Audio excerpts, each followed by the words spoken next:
proposition éditoriale également cette année, vous connaissez peut-être le format des animations Geniali. Les Geniali sont des formats de documents interactifs qui vous permettent de jouer, d'interagir avec vos élèves. Là, on a un exemple de Geniali dans le manuel de français 6e. Donc là, j'ai également, donc à partir de mon sommaire, je vois bien que je suis dans le chapitre sur les sorcières. Et que dans ce document, à la fin de la séquence, je vais pouvoir, les éditeurs et les auteurs vous proposent des missions qui vous permettent de mettre en activité, de mettre en action les différentes connaissances acquises durant la séquence, mais également d'ouvrir sur des éléments de culture générale liés à la thématique de la séquence. C'est quelque chose qui est systématique sur les manuels de français.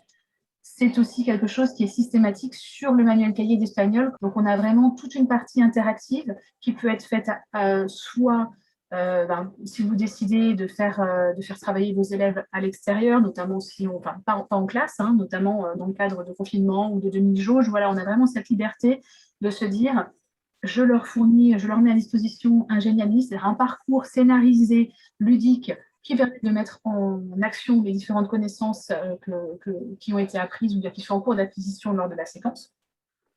Et vous leur donnez l'accès directement en ligne ou bien en classe, par demi-groupe, en salle informatique, sachant que ces Geniali, ces formats peuvent être lus sur une tablette, sur un ordinateur, sur un téléphone également, même si pour être clair, c'est vrai que c'est quand même utilisé sur un grand écran. On a aussi quelques activités Geniali sur le manuel d'histoire géo 6e. Mais c'est vraiment un format que vous connaissez peut-être déjà, qui est très à la mode hein, en ce moment, un petit peu partout, et qui permet vraiment d'apprendre autrement, d'enseigner autrement aux élèves, notamment lorsqu'on est sur la phase de clôture d'une séquence.